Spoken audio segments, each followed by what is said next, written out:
everybody. For our presentation, we decided to do Costco. We want to integrate it into Ireland. I'm Mitch Larkin. I'm Alina Norton. I'm Michael Love. Brandon Shirley. Brian Parzik.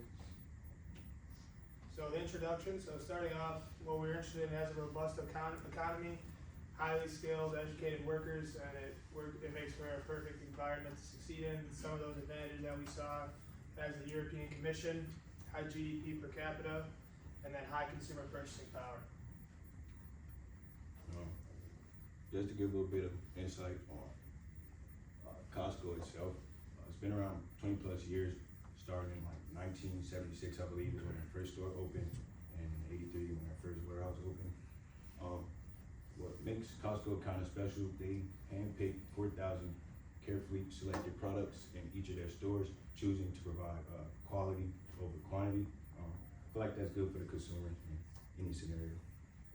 Along with that, they employ 333,000 people. I feel like that's a pretty big number, close to like 500,000. This just shows their high retention rate, which shows success down the line as far as being able to, give quality service. Just starting out, what we wanted to do was wholly own our. We want to wholly own for full operational control. What this allows us to do is keep things like branding, pricing, and things like that for us to be able to, present core elements that we rely for global success. Along with that, we want to replicate proven supply chain and vendor models. What this do is allows us to basically, how can I put this? It basically allows us to keep everything in-house and basically accessible, like with local and international vendors. Next up, we have our SWOT analysis. Some of the strengths for Costco: it is very well known for their value, quality, and their bulk pricing. They're able to keep their costs low with their efficient supply chains. They have their membership-based model, which encourages customer loyalty and having stable revenue because of that as well. Their brand Kirkland is also very high quality and priced competitively, and it is increasingly popular. Their weaknesses: they are limited in their product selection to focus more on bulk products, so that might throw some people away from buying from Costco. Their membership fees are also not very familiar for people in Ireland. They're not really used to that. It is harder to find large retail space as well in Ireland, especially in like urban areas. And Irish customers might not be used to their style there, like I said before, with like the bulk buying or warehouse style shopping. Some of their opportunities: global retail market is growing recently a lot. More people are also using the internet and shopping through e-commerce, so that's another thing they could test out. They could also collaborate with businesses, restaurants, stuff like that, just for like bulk goods, because it would be cheaper. There is room for more companies in the bulk buying as well. Health and wellness is also trending, so they could reach out to more people through that. And then for their threats, the retail sector has pretty intense competition. There is a little bit of economic uncertainty because of Brexit recently, and inflation could possibly have an effect on spending habits for consumers in Ireland. The bulk packaging could also conflict with Ireland's sustainability preferences of their consumers. It could also be a problem because they have like smaller households, so if there's only 2 people living there, they don't really want to be buying 20 cans of tomatoes, stuff like that. And finding warehouse space could also be a problem for them as well. Like I said before, like urban areas might be a little bit hard. Next up, we have our pestle analysis. For political, there is a stable democracy in Ireland. They also have EU support, which could help with investor confidence. Ireland encourages for direct investment. They also offer pretty good support for new companies as well. For economic, they have strong GDP growth. There's also high cost of living for people in Ireland as well. There's higher real estate prices, which could make it harder to develop stores in the area. For social, consumers are value conscious and sensitive to the quality and sourcing that they're using. So Costco would just need to be a little bit more aware of that as well. It would also need to offer more flexible options to fit in with the smaller households without as much bulk buying. They would also need to educate Ireland's consumers on their membership model, because they're not really quite familiar with how that works in Ireland. They don't have a lot of that. Technological, they have more online services would be nice. They would also need to use technology to manage their inventory and logistics, and there's also stricter EU data privacy laws they would need to be aware of. For environmental, Ireland pushes for eco-friendly with their packaging, recycling, things like that, so they will need to go with that as well.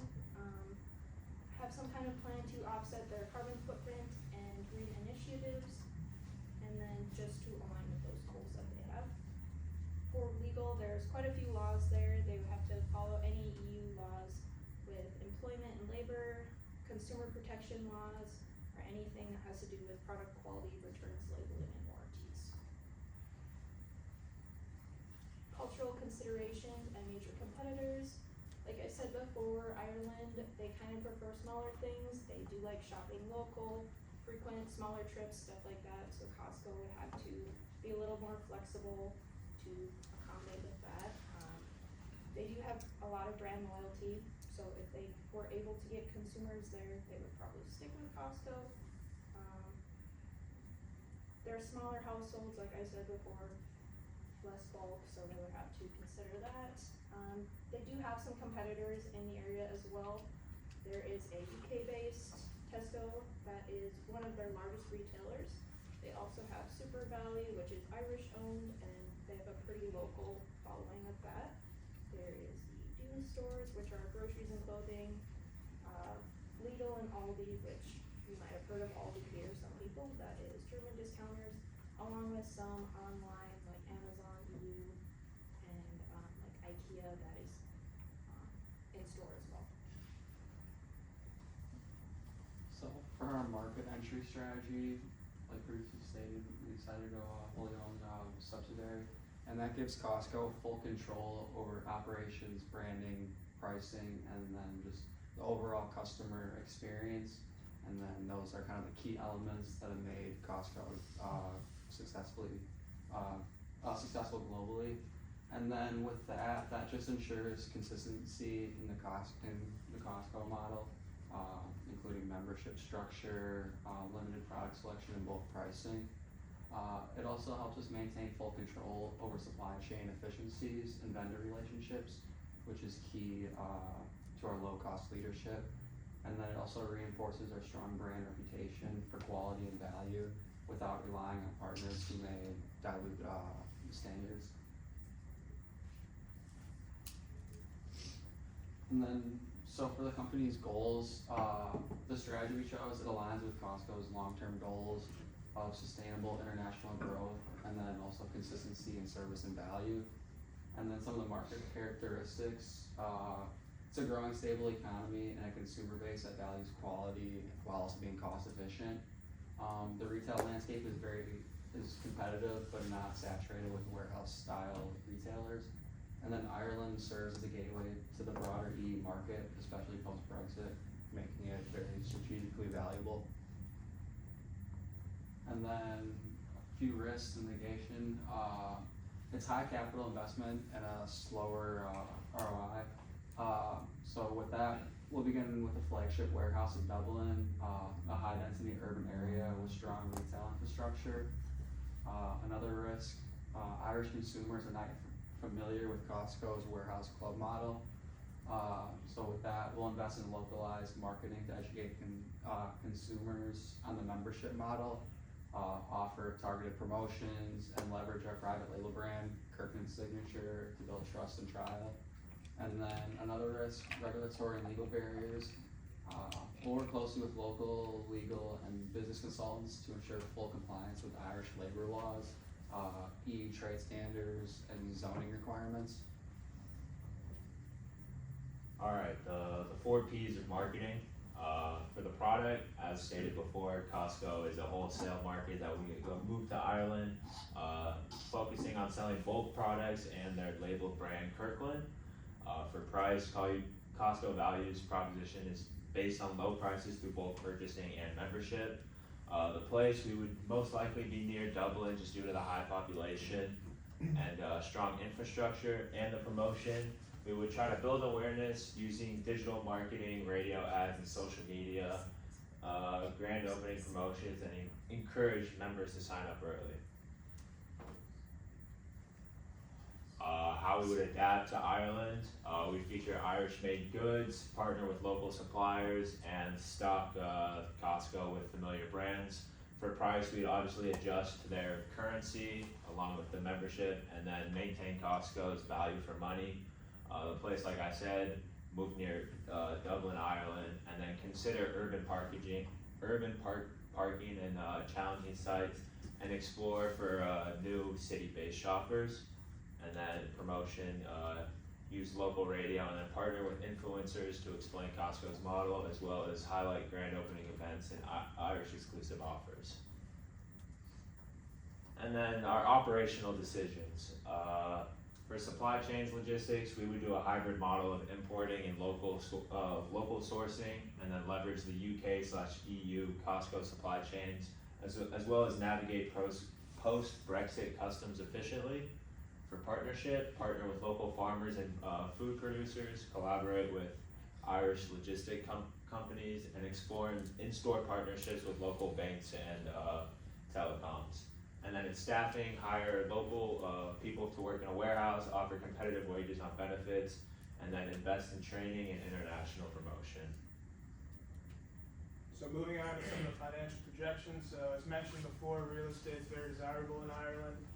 So that's gonna be one of the highest initial costs. So real estate, based off some of the projections, per square foot would be in Ireland, and then what it costs to build a Costco warehouse, that would be about 63 million. And then construction setup costs, operating, and then the opening costs, all that's gonna come down to about 79.6 billion.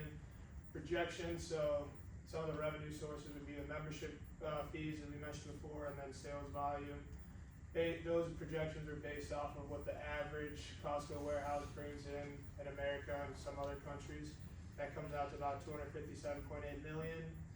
And then the break-even analysis, so the contribution margin will be about 10% to the total fixed cost, bringing it to be, as we said before, initial high investment, and then within 5 years, we'll be profitable at 97.5 million. The fully recovered point will be at 3 years. And then moving on here, so here in the middle is that contribution margin, the cumulative one, so as the 5 years progresses, it'll contribute more, and then the projections is up top. And then moving on to our corporate social responsibilities. So our overall goal is to minimize environmental footprint in Dublin and support the Irish economy, reduce the carbon footprint, and build goodwill and contribute to the local well-being of the community. So to do that, we're gonna focus on sustainability, local suppliers, and community engagement with by installing solar panels, EV charging stations, implement waste separation and composting stations, source locally, and source at least 20% of our store's energy from renewable sources. And then we want to create like an Irish Proud section within our Costco to support the local community and partner with local SMEs and get them into Costco shelves to support bulk logistics. And then lastly, community engagement, partner with local food banks, sponsor educational programs, offer scholarships for students that are studying sustainability, logistics, or business. And just to conclude, Costco's goal fits into the strategy with global growth while addressing the market characteristic foundations that can be valid and contribute to Ireland's community, not only economically, but environmentally to the future. Yeah, that's it. Thank you.